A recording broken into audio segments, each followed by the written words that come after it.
करने के 3 तरीके हैं। पहला हमारे पास विनबॉक्स है, ये हमारे पास होता है GUI बेस।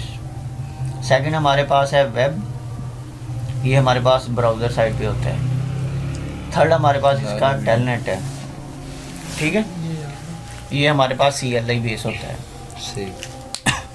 पहले हम देखते हैं जी माइक्रोटिक को हमने अनेबल किस तरह से करना है। हमने अपने open network and sharing centre में जाना है। अच्छा, इसका डिफ़ॉल्ट जो IP होता है ना वो होता है 192.168.88.1। ये इसका हर किसी का यही है। हाँ, अगर आपने इसकी नई की सेटिंग करनी है, ठीक है, आपने चेंज अडाप्टर ऑप्शन में जाना है। सबसे पहले ना आपने इसको डिसेबल कर देना। रिकॉर्ड करें? हाँ जी, रिकॉर्ड हो रहा है। IPv4 पर डबल क्लिक करना है। आपने ऑब्टेन ऑटोमेटिकली, अगर आपने मैनुअल लगाना है तो आप मैनुअल भी लगा सकते हैं। मैनुअल रिकमेंडेड नहीं है। मसलन मैं यहाँ पे इसको लगा सकता हूँ 192.168.88.1 और फिर इसके बाद मैं इसको ओके कर सकता हूँ, लेकिन रिकमेंडेड नहीं है मैनुअल। अच्छा, अब मैंने इसका देखना है मुझे IP क्या मिला हुआ है। मैंने इसका डिफ़ॉल्ट गेटवे देखना है। अगर मैंने वेब ब्राउज़र से ओपन करना है, ये देखिए मेरे पास इसका डिफ़ॉल्ट गेटवे 88.1 है। मैं लिखता हूँ 192.168.88.1। ये मेरे पास कौन से ऑप्शन आ रहे हैं? टेलनेट का आ रहा है, वेब कॉन्फिग का आ रहा है, विनबॉक्स का, जो हमने 3 मोड्स पढ़े हैं। और मेरे पास ये ग्राफ आ रहा होता है। मेरे पास अभी जो ग्राफ है ना वो कॉन्फ़िगर नहीं है। ये मेरे पास इसकी लाइसेंस की इंफॉर्मेशन आ रही है। इस पे जो मेरे पास लाइसेंस है ना वो 5.11 है। लाइसेंस क्या करता है? लाइसेंस आपके यूज़र को कंट्रोल करता है। मसलन अच्छा, ये मेरे पास ये वर्जन है इसमें मेरे पास लाइसेंस होता है माइक्रोटिक।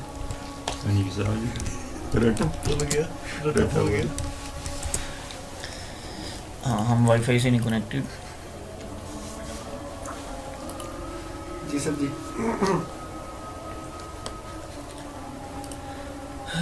इसमें ना लाइसेंस जो वर्जन होता है, अगर हमारे पास वर्जन 1 है उस पर तकरीबन कोई 150 के करीब यूज़र बैठ सकते हैं। 2 में 300 के करीब है। जो हमारे पास 4 है या 5 है उस पर मेरे ख्याल में 400। 6 में हमारे पास अनलिमिटेड यूज़र्स आते हैं। हमें यूज़र्स को देखना होता है कि कितने यूज़र्स आ सकते हैं। सबसे पहले इस डिवाइस पे नहीं या इस लाइसेंस पे 2 चीज़ें होती हैं। एक सॉफ्टवेयर का वर्जन होता है, एक लाइसेंस का वर्जन होता है। सॉफ्टवेयर का वर्जन तो आप अपडेट कर सकते हैं। लाइसेंस का वर्जन जब आपने अपडेट करना है ना, लाइसेंस ये बताता है कि ये डिवाइस कितने यूज़र को कंट्रोल कर सकती है, ये डिवाइस कौन कौन से काम कर सकती है। इसी डिवाइस में हम अपने लाइसेंस को भी अपडेट कर सकते हैं? हाँ जी, अपडेट कर सकती हैं आपको, लेकिन वो बाय करना पड़ेगा ना। बाय करना पड़ेगा। ये देखें, ये मेरे पास ट्रायल मोड है 0, 24 घंटे का ट्रायल देगा। इसके लिए आपको किसी भी पासवर्ड की नहीं ज़रूरत। आपने इस पर OSPF भी चलाना है, सारा कुछ आप 24 घंटे तक चला सकते हैं, ठीक है जी। अगर हमारे पास फ्री डेमो अकाउंट है ना, डेमो अकाउंट भी ये देते हैं फ्री, 1 महीने का, 2 महीने का। ये देखें, मैं इस पर OSPF BGP वगैरह नहीं चला सकता। ये सॉफ्टवेयर की नहीं बात करें, इसके अंदर हम लाइसेंस की बात करें। माइक्रोटिक से लाइसेंस लेते हैं ना, ये तो हमने डिवाइस ली हुई है। अच्छा, अगर मेरे पास 4 लेवल का लाइसेंस है, वो उसकी $45 जो है ना वो फ़ीस है।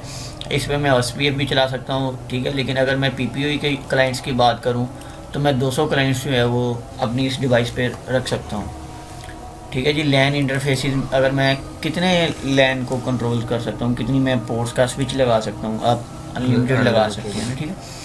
रेडियस क्लाइंट आप चला सकते हैं। ये सारी चीज़ें ना हम डिस्कस करेंगे। वेब प्रोक्सी आप इस पर अनेबल कर सकते हैं कि नहीं। अच्छा, अगर मेरे पास लाइसेंस का लेवल 6 है तो मैं यूज़र जितने भी है ना ये अनलिमिटेड कर सकता हूँ। अच्छा, सबसे पहले हमने ये सॉफ्टवेयर का वर्जन है। अभी सॉफ्टवेयर के हमने वर्जन देखने हैं ना, हम माइक्रोटिक की वेबसाइट पे जाते हैं, microtik.com पे। ये मेरे पास, ये देखें, ये सॉफ्टवेयर है, ठीक है। ये मेरे पास सॉफ्टवेयर के वर्जन है। ये 6.46.8 है, ये लॉन्ग टर्म है, ठीक है। 6.48 स्टेबल है।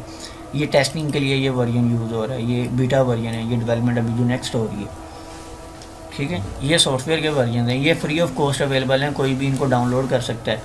इनको डाउनलोड करने के बाद वो लाइसेंस मांगते हैं हमसे और लाइसेंस की कॉस्ट ये 1 टाइम कॉस्ट है इसकी। लेकिन अभी हमने ये डिवाइस ख़रीदी है, इसके साथ ही हमें लाइसेंस मिला होगा। अच्छा, अगर हम डिवाइस नहीं लेते हैं और अपने कंप्यूटर का एज माइक्रोटिक चलाना चाहते हैं तो हमें वो यहाँ से लाइसेंस लेना पड़ेगा और बस टन डिवाइस ले भी ना ले। लेकिन अगर आप डिवाइस ले लेते हैं तो डिवाइस का क्या फ़ायदा है? डिवाइस का ये फ़ायदा है ना, इसके साथ हमें हार्डवेयर भी मिल जाता है और सॉफ्टवेयर भी मिल जाता है। अब हमने इसकी डिवाइसेस देखनी है ना, हार्डवेयर पे आ जाएं, ये देखें, ठीक है, ये सारी डिवाइसेस हैं, ये 59 की हैं, लेकिन इसके साथ OS जो लेवल है वो 4 है, इसके साथ भी OS राउटर OS लेवल 4, यानी कि मुझे ये लाइसेंस मिलेगा लेवल 4 का। इसमें मैं अपने 200 जो क्लाइंट्स हैं वो रख सकता हूँ, ठीक है। ये भी लेवल 4 का है, ये $69 की है, यानी कि मुझे हार्डवेयर भी मिल रहा है, साथ में लाइसेंस भी मिल रहा है। वो इसके अंदर ऑलरेडी वो है? हाँ, इसके अंदर हमारे पास जिस तरह अभी ये डिवाइस मौजूद है, इसकी 64 MB रैम है, ये लाइसेंस 4 पे चलती है। जिस तरह हम महंगी डिवाइसेस की तरफ आते जाएंगे तो हमारे पास जो है वो कैपेसिटी भी उसकी बढ़ती जाएगी। ये लाइसेंस का लेवल 6 है, ये $495 की है, यानी कि इसमें जो $250 की जो कॉस्ट है ना वो भी इंक्लूड की हुई है उन्होंने, ठीक है ना। ये सारी चीज़ें, ये इनकी डिवाइसेस, ये 8 गीगाबिट्स यानी कि 80 गीगाबिट, ये इसका लाइसेंस लेवल भी 6 है। इसमें SFP मॉड्यूल भी आप लगा सकते हैं, ये हार्डवेयर है, ठीक है। फाइबर लगेगी? हाँ, फाइबर लगेगी। ये सारी उसकी स्पेसिफिकेशन होती है। अच्छा, अब हमने इसको लॉगिन करना है, हम तीनों तरीक़ों से इसको लॉगिन करके देख लेते हैं। पहले फाइबर लग जाएगी? इसमें नहीं है, इसमें पोर्ट एडवांस लग जाता है। लेकिन अगर हमने इसको किसी राउटर पे इंस्टॉल किया या स्विच पे इंस्टॉल किया, उस पर अगर ऑप्शन हुआ, अच्छा मज़े की बात है, इसको हम किसी भी स्विच पे, हवावे का स्विच है, सिस्को का है, जूनिपर का है, उसको हम कस्टम बूट करके उसमें माइक्रोटिक इंस्टॉल कर सकते हैं। यानी कि वो जब बूट होगा वो सिस्को का नहीं बूट होगा, उसमें ऑपरेटिंग सिस्टम माइक्रोटिक का चलेगा। सही, समझ गया। अगर मैंने पीछे से लेनी है वो फाइबर, तो मेरे पास ऐसी डिवाइस है जिस पर फाइबर कनेक्ट हो जाती है, तो मैं उसमें माइक्रोटिक को आप इंस्टॉल कर लेंगे, इसको हम कस्टम बूट कहते हैं। अच्छा, ये मेरे पास इसका IP है। अगर मैंने वेब कॉन्फ़िगरेशन करनी है, मैंने अपने डिफ़ॉल्ट गेटवे को लिखा है, वेब कॉन्फ़िग पे मैंने क्लिक कर दिया। अगर मैंने विनबॉक्स को डाउनलोड करना है, मैं यहाँ पे क्लिक करता हूँ, मैं विनबॉक्स को डाउनलोड कर लेता हूँ। अभी ये लॉगिन नहीं हो रहा क्योंकि हमने इसकी जो पोर्ट है वो डिसेबल की हुई है। हम वाईफाई को अब बंद कर देते हैं, हमें वाईफाई की तो ज़रूरत नहीं है अभी, ठीक है जी। ये मेरे पास इसका डिफ़ॉल्ट यूज़र नेम जो होता है ना वो एडमिन होता है, पासवर्ड इस पर कोई नहीं होता, ब्लैंक होता है। इसको हम लॉगिन कर देते हैं। अच्छा, हमने अगर इसको विनबॉक्स के थ्रू करना है,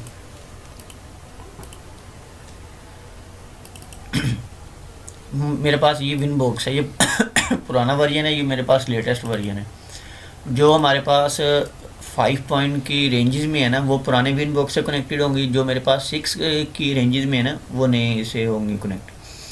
लेकिन इस पुराने विनबॉक्स पे ये मसला है, ये विंडोज 7 पे बेस्ट काम करता है, विंडोज़ 10 पे ना ये इशू करता है। अच्छा, हमने इसको लॉगिन कैसे करना है? ये मेरे पास कह रहा है कनेक्ट टू, मेरे पास है या तो मैं इस पोर्ट का मैक एड्रेस लिखूँ या मैं इसको क्या कहते हैं यहाँ पे IP लिखूँ।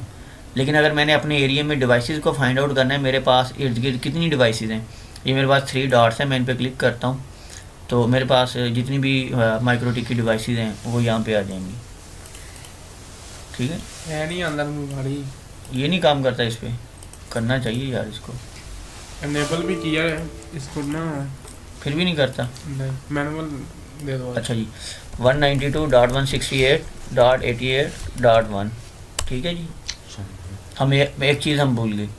अच्छा, ये मेरे पास की पासवर्ड का ऑप्शन है, ये मेरे पास उसका यूज़र नेम है, की पासवर्ड मैंने मसलन यहाँ पे 1 2 3 पासवर्ड लगाया है और मैंने कनेक्ट कर दिया है, तो ये यहाँ पे हर मरतबा क्या कहते हैं सेव हो जाएगा पासवर्ड।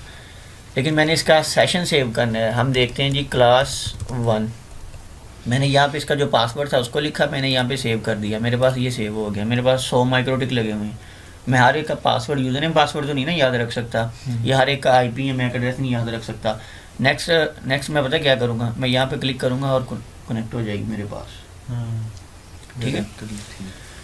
अच्छा, ये सबसे पहले ऊपर हमारा आ रहा होता है एडमिन कनेक्ट हुआ है, किसके थ्रू कनेक्ट हुआ है, ये वही जो किताब में भी लिखा है लिनक्स, ये लिनक्स बेस है ना, हम एडमिन पे कनेक्ट हुए हैं, किसके ज़रिए से कनेक्ट हुए हैं, IP का ड्राइव। अगर हम मैक के ज़रिए से कनेक्ट हुए हैं तो हम यहाँ पे मैक आएगा।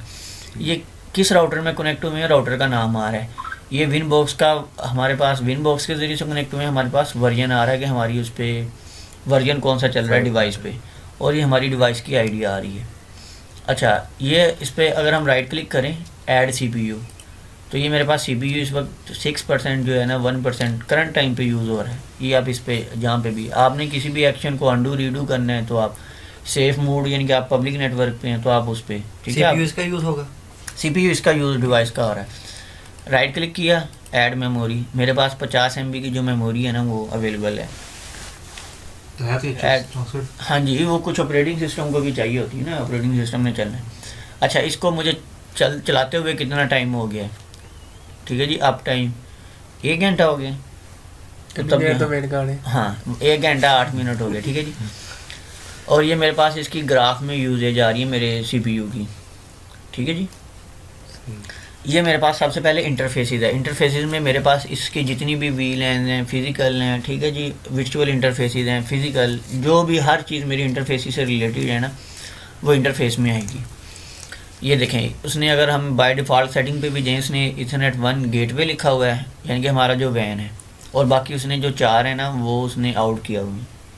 ये पहले इस पर ना सेटिंग हुई है, PPO सर्वर भी इस पर मतलब इंस्टॉलेशन है। सबसे पहले हम इसको रीसेट कर लेते हैं। रीसेट करने के मेरे पास कितने तरीके हैं, मैं न्यू टर्मिनल पे जाऊँ, यहाँ पे मैं सिस्टम लिखूँ, रीसेट कॉन्फ़िगरेशन लिखूँ, ठीक है जी, टैब ला दो, ठीक है। लेकिन अगर मैंने करना है सिस्टम, मेरे पास ये लिखा हुआ है कहाँ पे रीसेट कॉन्फ़िगरेशन होगा, यहाँ पे रीबूट लिखा है, रीबूट से रीसेट तो नहीं होगा, रीबूट से रीसेट नहीं होगा। राउटर बोर्ड है जी, इसके ना फ़र्क है थोड़ा थोड़ा। टूल में जाता हूँ, वो लिखा हुआ है, नहीं ये नहीं लिखा हुआ है, सिस्टम में ही होगा कहीं पे, पोर्ट्स आपको पता होगा, इसमें नहीं है, कमांड से ही कर लेंगे। चलें हम कमांड लगाते हैं, ठीक है, इंटर करते हैं, वो येस और नो पूछ रहा है, मैं इसको येस करता हूँ।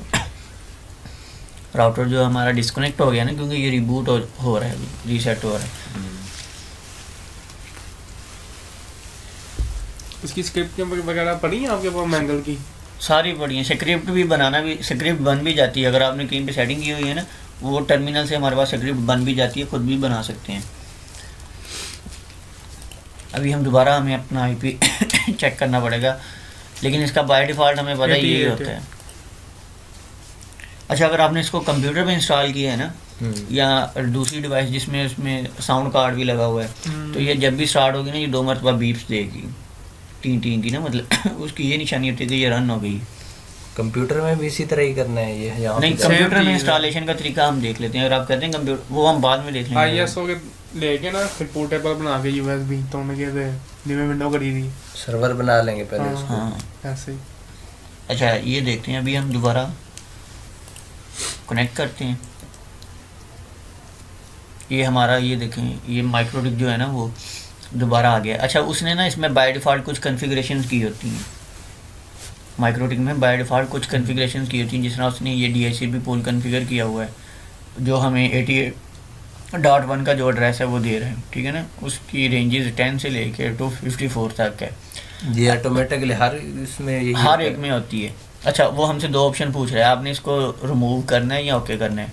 अभी ना इसको हम रिमूव कर सकते हैं ना ओके कर सकते हैं, उसकी वजह क्या है, विंडो 10 है, विंडो 7 पे हाँ विंडो 7 पे हो जाएगा, ये यहाँ पे ना काम नहीं कर रहा, ठीक है। इसको हम इग्नोर करते हैं अभी फ़िलहाल। सबसे पहले ना हमने इसके इंटरफेसेस को नाम देनी होती हैं, जिस तरह मसलन, अच्छा मैंने कल आप लोगों को ना एक कॉन्सेप्ट बताया था मास्टर और स्लेव का, ठीक है ना। ये देखें इसमें होता क्या है, ये देखिए इधर मेरे पास मैंने एक इंटरफेस पे कॉन्फ़िगरेशन कर लिया, सारी कॉन्फ़िगरेशन कर लिया मैंने, इस पर DHCP भी कॉन्फ़िगर कर लिया है, OSPF भी रन कर लिया है, RIP भी रन कर लिया, जो जो मुझे कॉन्फ़िगरेशन करनी थी। अब मैं सेकंड इंटरफेस पे यानी कि कोई कॉन्फ़िगरेशन करना चाहता हूँ, लेकिन मैं चाहता हूँ कि यार मैंने कॉन्फ़िगरेशन नहीं करनी, क्योंकि मुझे सेकंड इंटरफेस को भी कोई IP देना पड़ेगा। तो हम इस इंटरफेस को मास्टर कर देते हैं, और ये जो सेकंड इंटरफेस होती है ना, इसको कहते हैं कि तू भाई इसकी गुलाम बन जा। एक को IP देंगे, बाकी सारी को उसकी स्लेव कर देंगे। जिस तरह ये देखें ना, ये मेरी लोकल है, ये मास्टर, इसकी मास्टर पोर्ट हमने कोई भी नहीं रखी हुई, लेकिन मैं इस पे जाता हूँ, मैंने इसकी मास्टर पोर्ट जो है ना वो मैंने कह दिया कि जी ये मास्टर पोर्ट 2 की ना जो गुलाम है, जिसको हम स्लेव कहते हैं, मास्टर स्लेव। अगर मैं इसको नन कर दूं, अभी ये देखना अब क्या फ़र्क पड़ेगा। अप्लाई, ओके, ठीक है जी। अब मैं इस पर भी नया रूल अप्लाई कर सकता हूँ। बेशक उस पर ऊपर नाम लिखा हुआ है ना, नाम को हम ख़त्म कर देते हैं। ये देखें मैं इथरनेट 4 कर देता हूँ और ये भी इंडिपेंडेंट हो गई है, ठीक है। ये देखें ये यहाँ पे लिखा हुआ है ना स्लेव, ये स्लेव है किसी न किसी की। और मास्टर कौन सा है इनमें से? मास्टर ये हमने बनाया हुआ है। अगर हम सबको नन कर देंगे ना, तो अब हमारे पास, नहीं हाँ जी, अब हमारे पास इसमें कोई मास्टर नहीं है। ये आर लिखा हुआ आ रहा है, ये रनिंग पोर्ट में है, ठीक है। ये मेरे पास TX RX ट्रांसफ़र रेट, ठीक है ना, ट्रांसफ़र रेट और रिसीविंग रेट। अच्छा इसके साथ ना एक, अच्छा हम ये इंटरफेस का नाम कन्फिगर करते हैं। सबसे पहले मेरा पास इथरनेट 1 है, मैं इसको वैन कर देता हूँ, ठीक है। हमने पढ़ा कि पहली जो है ना वो वैन ही होगी।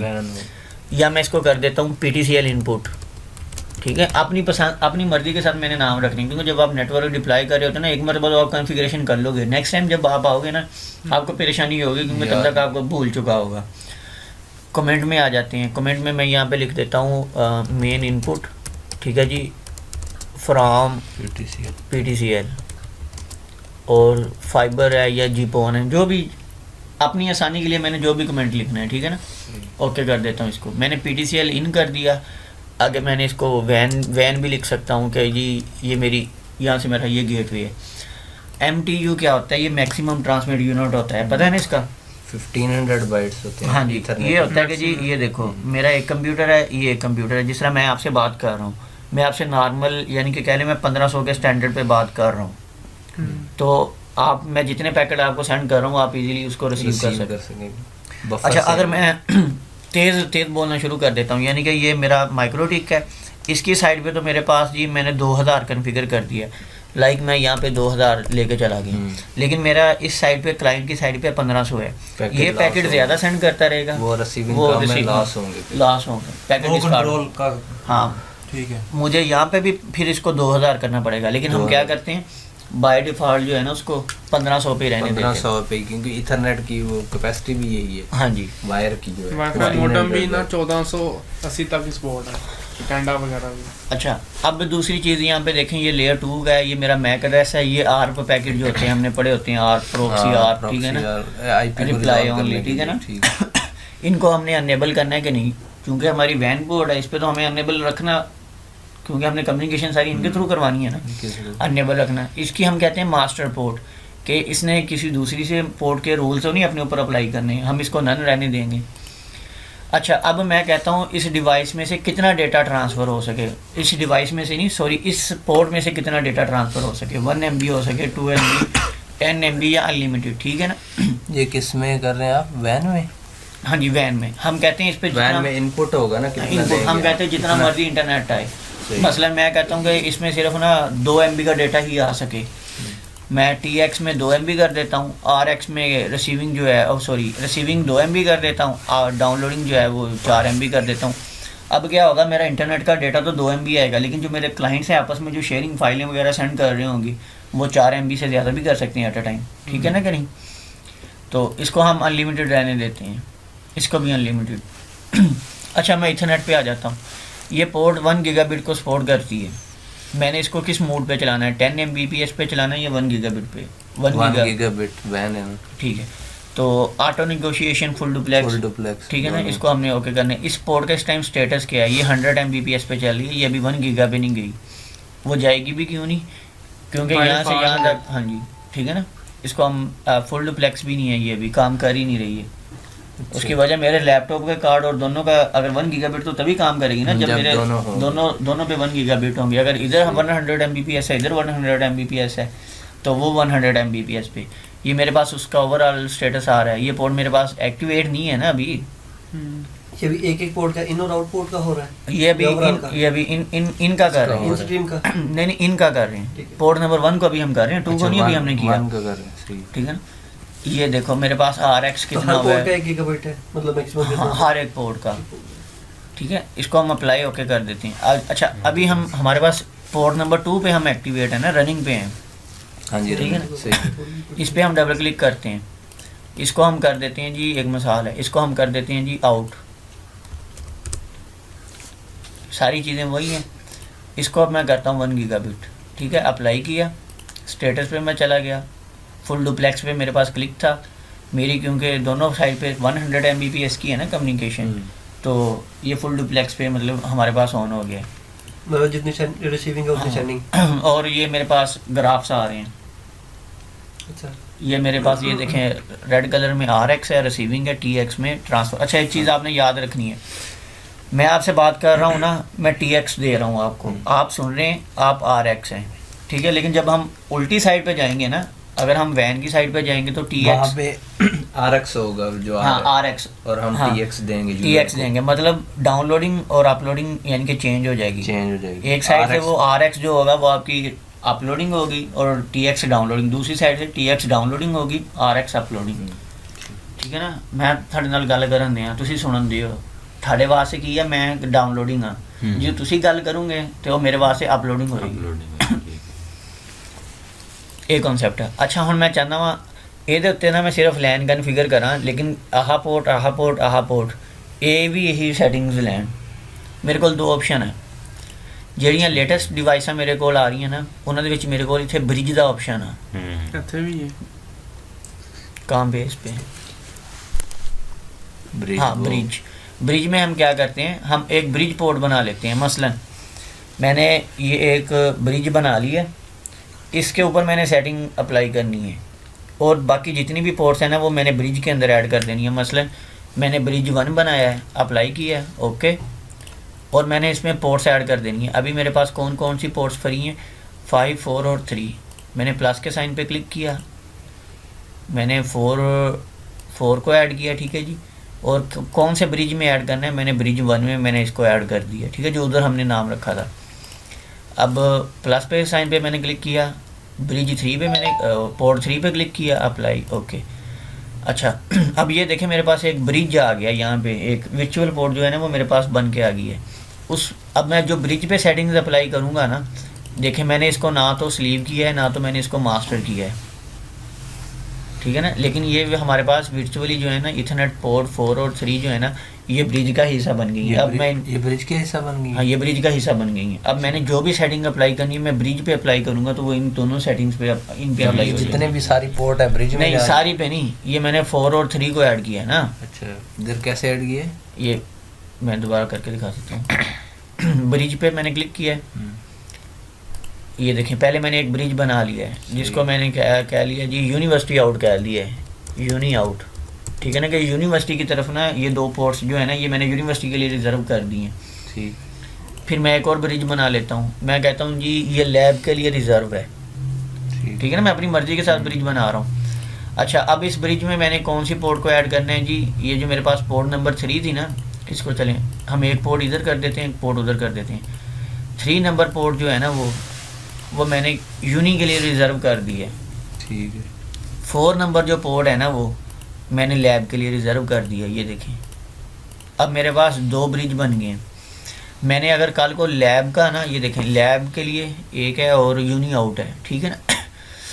अब मैंने अगर कल को लैब को डेटा स्विच लगाना है, अगर डेटा एक्सटेंड करना है ना, पोर्ट्स उसके लिए रिज़र्व करनी है, मुझे दोबारा से सेटिंग तो नहीं ना करनी पड़ेगी क्योंकि मैंने सेटिंग अपनी यूनी वाली पोर्ट पे की हुई है।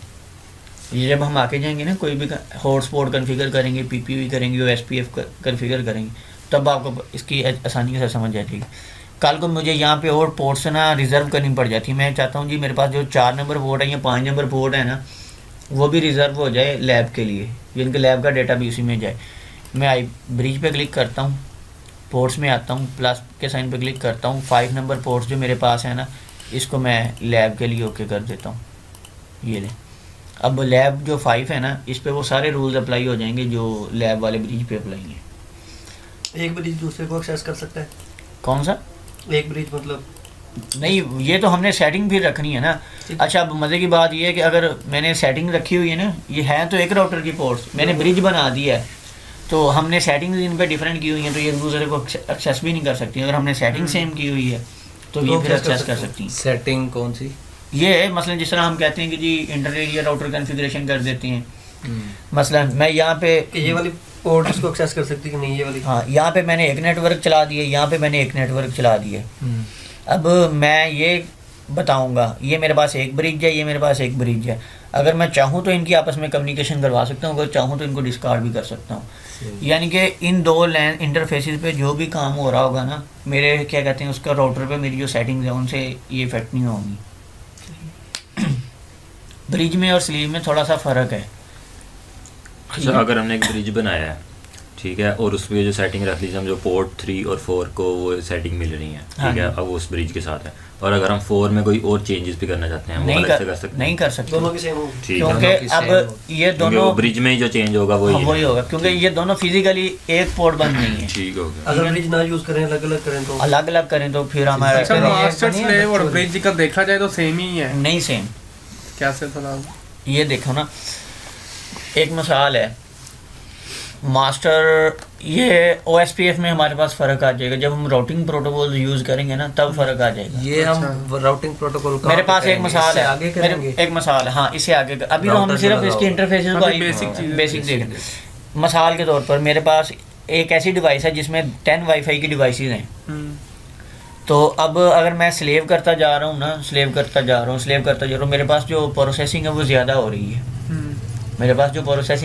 लेकिन जब मैंने ब्रिज बना दिया ना, मैंने एक रूल ब्रिज पे अप्लाई की है, वो आगे सारों पे हो गया। मैं बाद में अगर किसी पोर्ट को चाहूँ ब्रिज में ऐड कर सकता हूँ, ब्रिज में से रिमूव कर सकता हूँ, लेकिन वो आगे मेरे इंटरनल नेटवर्क पे फ़र्क नहीं पड़ेगा। लगी बात की समझ? लेकिन मास्टर और स्लेव में ये फ़र्क है। अच्छा, एक देखें, मैंने इसको स्लेव कर दिया, किसका कर दिया जी? इथरनेट की जो आई था नहीं था जी, इसका यूटी में दफ़ा मारे, इसमें ही है कंप्यूटिंग नेटवर्क। अच्छा, ये इथरनेट है। अच्छा, ये इंटरफेस है इसमें, ये देखें मेरे पास ब्रिज भी जो बने होंगे ना वो सारे आ रहे होंगे। मसलन मैंने यहाँ पे एक ब्रिज बनाया, वो मेरे पास यहाँ पे आ रहा है ब्रिज, ठीक है, ब्रिज 1 आ रहा है। इथरनेट में मेरे पास मेरी जितनी फिजिकल पोर्ट्स हैं ना वो सारी आ रही होंगी। ये मेरे पास VLANs हैं, ठीक है। ये बाउंडिंग है, बाउंडिंग का आपको पता है कि जी 4 या 5 इंटरफेसेस को फिजिकली वो 4-5 होंगी, लेकिन वर्चुअली वो एक बन जाएंगी। इसमें तो ये हो रहा होता है ना कि इस पोर्ट में से अलहदा डेटा जा रहा है, इस पोर्ट में से अलहदा जा रहा है, इसमें से अलहदा डेटा जा रहा है, लेकिन जब हम बाउंडिंग कर देते हैं ना, ये सारी पोर्ट्स एक ही बन जाती हैं। उसने फॉर एग्जांपल ये 10 पैकेट सेंड करने हैं ना, हो सकता है वो एक पैकेट यहाँ से सेंड करे, 5 यहाँ से करें, 4 लोड बैलेंसिंग कर देगा। हाँ, वर्चुअल जब हम करेंगे, ठीक है ना। एक पोर्ट फुल हो रही है तो वो दूसरा एक ही पोर्ट का डेटा जो दूसरी पोर्ट पे है ना वो सेंड कर देगा। इसका भी बड़ा आसान सा तरीका है, ठीक है जी। तो ये ब्रिज वगैरह को तो नहीं करेगा इफेक्ट? नहीं, ये इसमें फिर हम ब्रिज नहीं ना, ये हम फिजिकली सारी पोर्ट्स लोड यूज करेंगे। बैलेंसिंग बेसिकली कर लोड बैलेंसिंग ये सारी फिजिकली ये 4 पोर्ट्स हैं, लेकिन वर्चुअली ये एक पोर्ट बन जाएगी। वो अपने आधे पैकेट यहाँ से सेंड करेगा, आधे यहाँ से, आधे यहाँ से, आधे यहाँ से, ठीक है ना। अच्छा जी, और ये डास वाला क्या था? ये LTE है, ये सर मुबीन आपको बताएंगे। अच्छा, ये स्विच है, अगर मैं इसको स्विच के तौर पे यूज़ करना चाहता हूँ, ठीक है ना, इस पर VLANs अप्लाई करना चाहता हूँ तो मेरी उसके पास ये रूल्स हैं। स्विच का तो आप लोगों को आइडिया है ना, स्विच जिस तरह लेयर 3 के स्विच के तौर पे हमने इसको यूज़ करना है। ये सारे मेरे पास ऑप्शन है, IP है, MPLS है, लेयर 3 ये लेयर 3 है। इसको हम राउटर है, राउटर के तौर पे भी काम कर सकता है, लेयर 3 के स्विच पे भी काम कर सकता है, ये सारे काम कर सकता है। इससे आगे हम फिर राउटर लगा सकते हैं या फिर स्विच लगाना? इससे आगे हमें सारे, वो हमारी टोपोलॉजी पे डिपेंड करेगा। इससे आगे हम राउटर लगाएं, हम हाँ राउटर लगाएं, जो मर्जी लगाएं, 10 लगा लें, वो हमारी टोपोलॉजी पे डिपेंड करेगा हमारी टोपोलॉजी कौन सी है। MPLS भी है इसमें, MPLS भी चला सकते हैं, OSPF भी चला सकते हैं, राउटिंग प्रोटोकॉल ये देखिए BGP भी चला सकते हैं, लेकिन चला तो हम सकते हैं, लेकिन आगे डिवाइस की कैपेसिटी होनी चाहिए, प्रोसेसिंग उसका रैम और वो डिपेंड करता है। अच्छा, हम इसमें सबसे बेसिक सी कॉन्फ़िगरेशन करते हैं। हमने सबसे पहले क्या करना होता है, इंटरफेस को IP असाइन करना होता है। इंटरफेस को IP असाइन करने का इसमें पता है क्या तरीका है? 2 तरीकाकार हैं। अगर तो हमारे पीछे DHCP अनेबल है, ये मेरा क्लाइंट है जिससे मैंने नेट लिया हुआ है, PDCL से लिया हुआ है। अगर तो इस पर DHCP अनेबल है, PDCL वाली साइड से, हाँ WAN पोर्ट पे DHCP मेरे अनेबल है, तो मैंने वहाँ से नेट लेना है ना, तो मैं IP DHCP क्लाइंट में जाऊँगा, ठीक है ना। ये मेरे पास पहले से ही अनेबल है। इसको तरीकाकार क्या है, प्लस के साइन पे मैं क्लिक करता हूँ, मैंने कहता हूँ कि जी मैंने पीछे से PDCL की तरफ से ना ये WAN पोर्ट है, इसको सेलेक्ट कर लिया है, तो मैं कहता हूँ कि इस पर जी ये डिफ़ॉल्ट राउट्स भी खुद ब खुद ऐड कर दे, DNS NTP मेरा नेट शेयर ये वो सारा कुछ है ना, ये खुद ब खुद ऐड कर दे। मैंने अप्लाई किया, ओके किया। अब पीछे मैं अपने मॉडम में से PDCL के मॉडम में से वायर निकालूंगा, यहाँ पे लगाऊंगा, ठीक है। मेरे जो जिस तरह एक आम मोबाइल यूज़र को आईपी मिलता है 24 घंटे के लिए मिलता है, 20 घंटे के लिए मिलता है, या 10 घंटे के लिए मिलता है, या 100 साल के लिए मिलता है, तो वो यहाँ पे खुद ब खुद कन्फिगर हो जाएगा। मुझे पूरे माइक्रोटिक में ना कोई भी डिफ़ॉल्ट राउट या कोई भी चीज़ है ना, DNS सर्वर, कोई भी चीज़ ऐड करने की ज़रूरत नहीं पड़ेगा। ठीक है।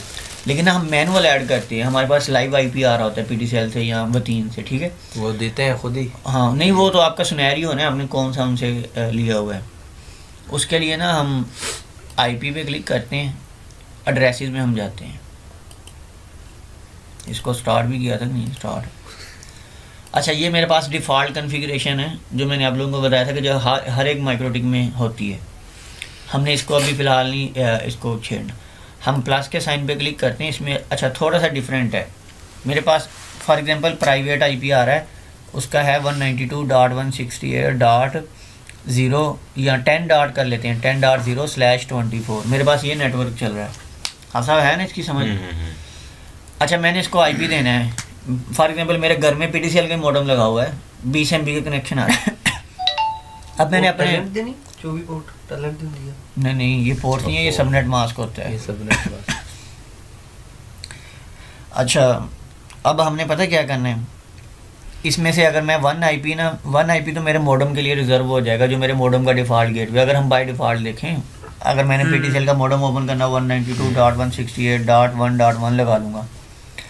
लेकिन अगर मैंने क्या कहते हैं जी, अगर मेरी डिवाइस बंद थी, कोई और यूज़र आया, उसने वाईफाई के साथ कनेक्ट कर लिया या लैन के साथ कनेक्ट कर लिया, उसको 2 मिलेगा, फिर अगले को 3, फिर 4, फिर 5, फिर 6। हमने इन सारी चीज़ों का ना मद्देनज़र रखना होता है।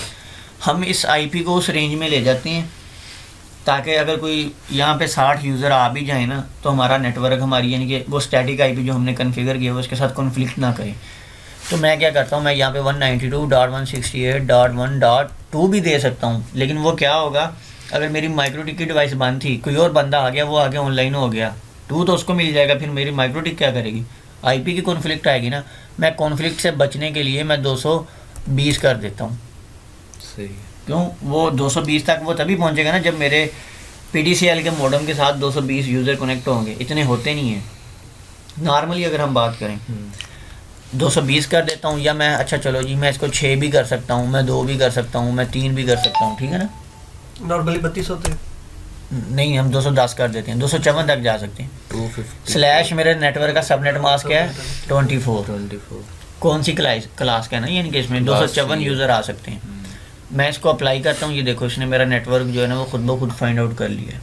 स्लैश आपने लाजमी लिखना है। अगर 254 से ज़्यादा हो फिर वो सब नेटिंग करनी पड़ेगी। हाँ, सब नेटिंग करनी पड़ेगी। ये देखो ना, आप 25 कर लेती हो, ठीक है ना, 128 पे चला गया। आप 26 कर लेती हो, 192 पे चला गया। आप 8 कर लेती हो, अब ये देखना 192, ठीक है। ये खुद ब खुद चेंज करता जाएगा।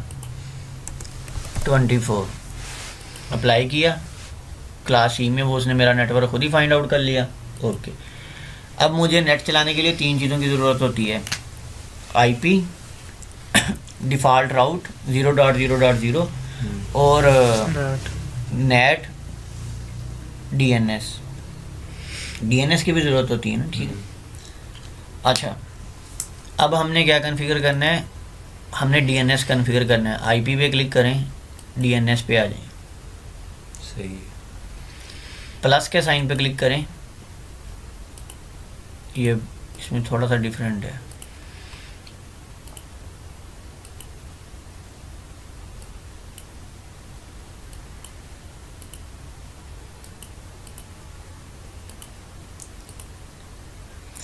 अच्छा, जो आपके पास नई डिवाइसेस है ना, उन पे जब आप आईपी पे डीएनएस पे आप क्लिक करेंगे ना, तो आपके सामने ये पेज नहीं आएगा, आपके सामने ये वाला पेज आएगा, ठीक है। ठीक है। सेटिंग पे नहीं आपको क्लिक करना पड़ेगा, ये आपको याद रखना पड़ेगा, बल्कि देख लीजिएगा। आप आईपी डीएनएस पे क्लिक करेंगे, आपके पास ये पेज आएगा, और इसमें ना जो नई डिवाइसेस हैं वो उन पे काफ़ी ऑप्शंस जो है ना वो चेंज होगी। अच्छा, सर्वर मैंने ऐड करना है, मैं गूगल का कर देता हूँ, ठीक है ना, 8.8.8। मैंने नेक्स्ट ऐड करना है, मैं यहाँ पे क्लिक करता हूँ। मैंने किसी को रिमूव करना है, ठीक है ना, यहाँ पे मैं क्लाउडफेयर का भी ऐड करना चाहता हूँ, अगर मेरे पास गूगल का डीएनएस रिस्पॉन्स ना दे रहा हो। मैंने PTCL का डीएनएस ऐड करना है, कोई और करना है, ठीक है ना। मैं यहाँ पे जितने डीएनएस सर्वर जो है ना वो ऐड करता जाऊँ। प्रायोरिटी पे पहले फर्स्ट वाले को लेगा। हाँ जी, पहले पहले को लेगा, अगर वो डाउन है तो फिर सेकंड वाले को वो सेकेंडरी पे लेगा। ठीक है। ठीक। अच्छा, इसकी मजे की बात ये मैंने ऊपर वाला खत्म करना है ना। अच्छा, डीएनएस ये नहीं है कि हम पहले पीडीसीएल का ही दे दें मॉडेम का? नहीं, वो फिर पीडीसीएल के मॉडेम का कभी भी नहीं देना। हो सकता है आप यहाँ पे ये ऐड कर दो जी 192.168.1.0 जो हमारे मॉडेम का 1.1 सॉरी ऐड कर दो। वो क्या होगा, हम जितनी भी स्पीड लिमिट ना ऐड कर लें, वो स्पीड लिमिट नहीं ऐड होगी। क्यों? वो तो उसको एज ए डीएनएस सर्वर ले रहा होगा। डीएनएस सर्वर की तरफ तो हमारी स्पीड लिमिट तो वो होती नहीं है। डीएनएस सर्वर यहाँ पे स्पीड लिमिट तो हम इस पे लगानी है ना, फाइल्स बना के जो मर्जी कर लें। यहाँ पे आपने 190 मॉडेम का डिफ़ॉल्ट राउट नहीं आपने ऐड करना। ठीक है जी। ये डीएनएस। अच्छा, यूडीपी जो पैकेट है उसका साइज़ हमने कितना करना है ये भी हमारे पास डिफाइन है। कैशे साइज़ हमारे पास जो डीएनएस का कैशे आ रहा है ना, वो हमने कितने किलोबाइट का रखना है। अगर हमने बड़ा रखना है हम उसको रख सकते हैं, लेकिन इसका फ़ायदा कोई नहीं है। हमारे सर्वर पे फालतू का लोड आएगा। मसलन कोई एक यूज़र है ना, वो एक वेबसाइट को विजिट करता है, ये हमारे डीएनएस के कैशे में आ जाती है कि यूज़र ने इस वेबसाइट को ना विजिट किया है, तो ये हमारे पास उस कैशे का साइज़ है कि हमारे वेबसाइट सर्वर में ना कितना कैशे है। अगर मैं इसको बहुत ज़्यादा बड़ा कर देता हूँ, फॉर एग्जांपल मैं इसको स्पेस क्रिएट होती रहेगी, ठीक है ना वो। लेकिन उसका एक फ़ायदा भी होगा, वो उसको जल्दी डाटा ज़्यादा आएगा। यूज़र का डाटा नहीं, वो उसको फाइंड आउट नहीं करना पड़ेगा, उसको रिक्वेस्ट डीएनएस सर्वर पे नहीं लेके जानी पड़ेगी ना। अच्छा, एक बंदा गूगल ओपन करता है, इसने गूगल की तरफ तो ये चला गया, लेकिन उसने जो वेबसाइट विजिट की है ना, इसने उसका डाटा यहाँ पे रख लिया है, ठीक है ना। ये उस कैशे का साइज है। इसको मैंने ऐड करना है, अप्लाई, ओके। अब मैंने डिफ़ॉल्ट राउट्स कन्फिगर करने, आईपी राउट्स पे मैंने क्लिक किया है। आईपी राउट्स, ये मेरे पास राउट्स सारे यहाँ पे ऐड होते हैं ना। अब मैंने डिफ़ॉल्ट राउट्स कन्फिगर करना है ना, मैंने प्लस के साइन पे क्लिक किया है। ये देखो, ये मेरे पास डेस्टिनेशन एड्रेस में मेरे पास डिफ़ॉल्ट राउट आ गया। मेरा गेटवे क्या है जिससे मेरी ट्रैफिक हाँ, यहाँ हम देंगे पीडीसीएल। हाँ, 192.168.1.1 जो मेरे मॉडेम का आईपी है, पीछे से आ रहे हैं। हाँ, जो मेरे मॉडेम का आईपी आ रहा है। अच्छा, अब देखना मज़े की बात, मैंने अप्लाई पे क्लिक किया है तो ये कह रहा है कि जी अनरीचेबल। अनरीचेबल क्यों कह रहा है? इसको कहना चाहिए आईपी। ये किधर है मेरे पास एड्रेसेस। रीचेबल तब आएगा जब तार लगी होगी। नहीं, 1.1 की है ना आपने, यहाँ पे वो है। नहीं, ठीक है आना चाहिए, लेकिन इसको 1.2 से आपने शुरू किया हुआ है। 1 करें ना यहाँ नहीं यहाँ पे यार 1 नहीं ना कर सकता। 1 तो मेरा वो है ना उसका पीडीसीएल के मॉडल में। ठीक है, सही है। नहीं है तो सही, लेकिन इसको ना उसने ऑटो कर लिया हुआ ना पहले। 192.168 सॉरी 0.0.0/24। ये मैं इसको यहाँ से पोर्ट को भी दे सकता हूँ ना कि ये पीडीसीएल की पोर्ट जो है ना इसको डिफ़ॉल्ट गेटवे कर ले, लेकिन हमें ना यहाँ पे आईपी देना होता है बेस्ट कन्वर्ट। अगर हमारे पास 1.1 अनरीचेबल आ रहा है, लेकिन अगर मेरे पास इसकी कनेक्टिविटी हो ना तो ये यहाँ पे खुद ही बता देता है कि आपका जो पैकेट है ना वो किस की तरफ जा रहा है। मसलन वो जा रहा है हमारी लैन की तरफ जा रहा है, वैन की तरफ जा ये रहा है। पहले इसका कॉन्फ़िगर हुआ है ना, ये कॉन्फ़िगर हुआ है, लेकिन ये यहाँ पे बता देता है। इसको खत्म कर देना फिर आ जाएगा। नहीं, ये ख़त्म नहीं होगा। अब यहाँ पे हमने 00 की डिफ़ॉल्ट राउटिंग, सॉरी 000 करना था, यहाँ पे हमने 24 कर दिया। अब 0 करेंगे ना तो फिर हमारे पास डिफ़ॉल्ट राउट होगा। हाँ, तो अब ये डिफ़ॉल्ट हमने कर दी है। वो मतलब जो यूज़र है वो कोई भी आईपी यूज़ कर सकता है। नहीं, कोई भी वेबसाइट की तरफ वो जा सकता है, वो फेसबुक की ट्रैफिक हो, वो व्हाट्सएप की हो, किसी भी ट्रैफिक हो ना। अच्छा, यार हम यहाँ पे कुछ और लगा दें, हाँ, तो वो फिर सिर्फ उसी की तरफ जा सकता है। डिफ़ॉल्ट राउट हम इसीलिए कॉन्फ़िगर करते हैं ना, जो सी मर्जी ट्रैफिक है। यूज़र का है ये डेस्टिनेशन एड्रेस, ये एक्सेस करने का है। एक्सेस करने का है ना, जहाँ पे एक्सेस कर सकता है। हाँ, जहाँ पे वो किस राउट को कॉन्फ़िगर कर सकते हैं। मसलन यहाँ पे अगर हम किसी एक स्पेसिफिक नेटवर्क को एक्सेस देना चाहते हैं, मसलन ये मेरे पास सर्वर को देना चाहिए। हाँ, सर्वर को देना चाहिए, सर्वर का दे देंगे। मसलन ये मेरे पास सर्वर है, यहाँ पे मैं सर्वर का, और नीचे मैंने ठीक है उसका डिफ़ॉल्ट राउट कॉन्फ़िगर कर दिए। अच्छा जी, अब ये अनरीचेबल, ये कनेक्ट नहीं है इसीलिए। हाँ, लेकिन इसको आना चाहिए। अच्छा, एक मैंने अब लैन का आईपी ऐड करना है जो मैंने अपनी लैन को देना है। मसलन मैं कहता हूँ जी 10.5.50.1/8 मेरे पास यूज़र यूनिवर्सिटी के लिए कन्फिगर कर रहा हूँ ना, मेरे पास यूज़र हो सकता है जी 2000, 3000, 4000, 10,000, 20,000 भी हो सकती हैं, कोई इवेंट हो गया ज़्यादा हो सकती हैं। मैंने इसको किस लैन पे कन्फिगर करना है? आउट पे, जो मेरी आउट जा रही है, ठीक है। मैंने अप्लाई पे क्लिक किया और ये देखिए खुद ब खुद इसने जो मेरी आउट है उसको कन्फिगर कर दिया। अच्छा, अब मुझे आउट का नहीं राउट ऐड करना पड़ेगा। पता क्यों नहीं ऐड करना पड़ेगा? क्योंकि मेरी आउट पे कोई तो ऐसा है ही नहीं चीज़ जिसके ज़रिए से मैंने उसको डिफ़ॉल्ट आउट जो है ना वो कन्फिगर करवाना है। ये देखो मैंने आउट का ऐड किया, वो खुद ब खुद उसने मतलब यहाँ को क्या कहते हैं ऐड कर दिया। मैं इस पोर्ट में लगा के देखता हूँ, हमें दोबारा लॉगिन करना पड़ेगा इसको।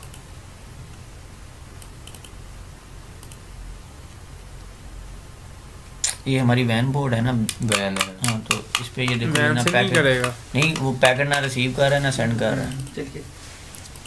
बात थोड़ी देर है, इसके लिए मुझे फिर उसी पे जाना पड़ेगा।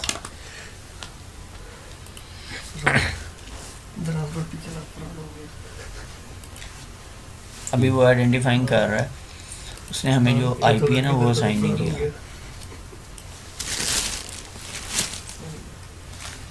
इसको हम कर दें।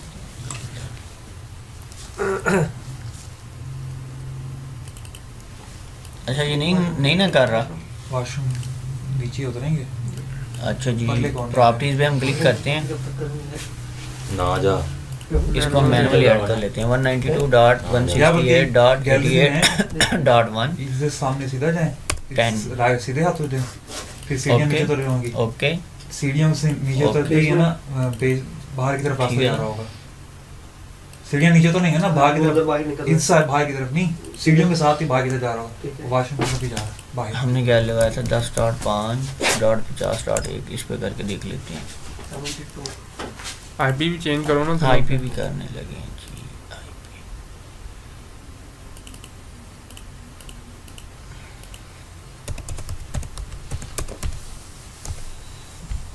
सही है, मैं बिजनेस करूंगा ना तो उसके आगे कॉन्फ़िगर करके दे जाना मेरा। जिधर फाड़ जाएगा फिर क्या करना?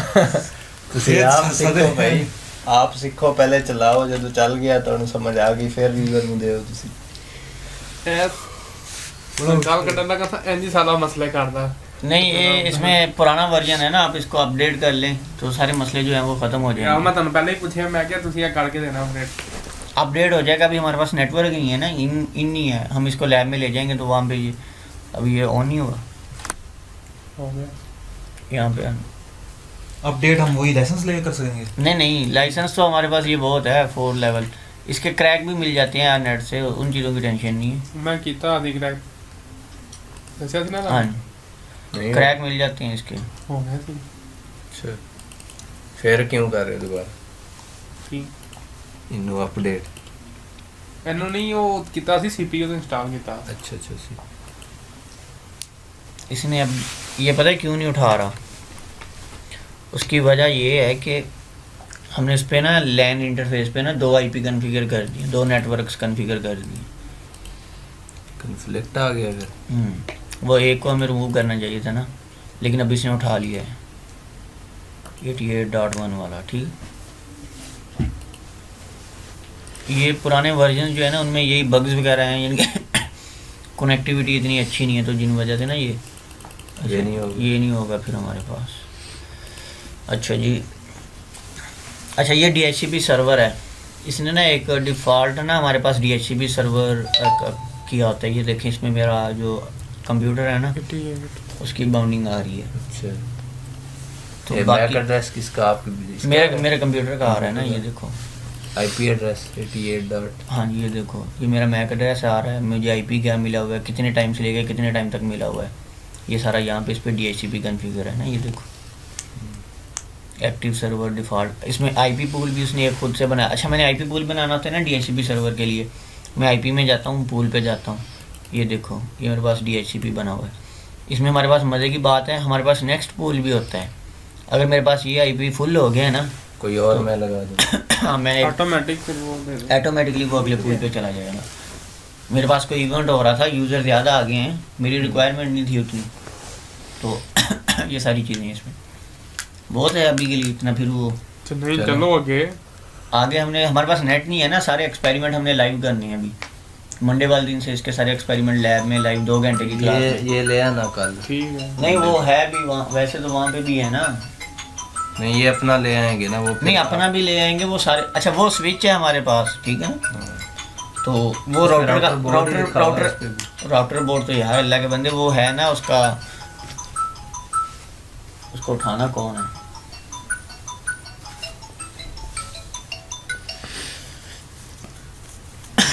राउटर बोर्ड तो डिवाइस का नाम है ना। चलो मैं ले आऊंगा। ठीक है।